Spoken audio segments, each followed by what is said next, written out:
So this video is all about how to make the most from a networking event. And this isn't a general video, there's a key takeaway that I want you to listen out for at the end of this video. But let me start by telling you a story. Have you seen the film The Pursuit of Happiness? It's a true story about a gentleman called Chris Williams. He's played by Will Smith in the film. Chris Williams went from absolute poverty to being a multimillionaire, and it's a very, very inspirational story. There's a key part of that story, which is a key turning point in Chris's journey. It's absolutely true.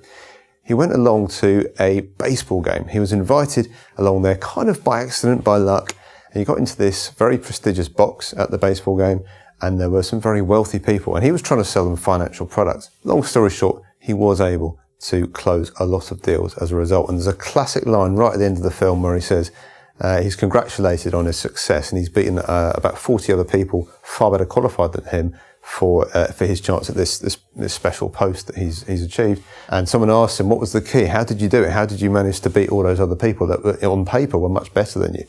And he said, well, just kind of met a few guys at a baseball game. He was very humble about it, which of course is a great characteristic to have. It's a true characteristic of a leader, really.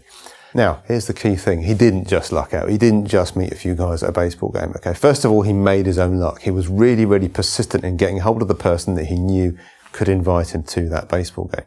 Then when he did go there, he collected all of their business cards and he followed up. He made notes. So this is how to get the most from a networking event. And when I go to a networking event personally, if I meet someone I don't know, I will always write on the back of their business card the context of how I've met them, maybe one or two keywords about what they've told me, just to kind of jog my memory, because I meet so many people, it's impossible to remember everything. We all do, right? But if you just write 2 or 3 key notes about the conversation you've had with that person, or about their history, their background, or something that's really resonated with you, it's much more likely to stick in your memory when you look at that card a week later, 2 weeks later, or whenever it is that you choose to follow up. And Chris did that brilliantly at that baseball game. It paid him back very handsomely, and it will pay you back too if you follow up with those people that you meet at networking events, because you've made a few notes. And here's the thing, when you ring them up and they kind of don't remember you, but you can remember those keywords you wrote on the card, that will establish that rapport straight back as if they're back in that room with you, and then you can start to dive deeper into that relationship and hopefully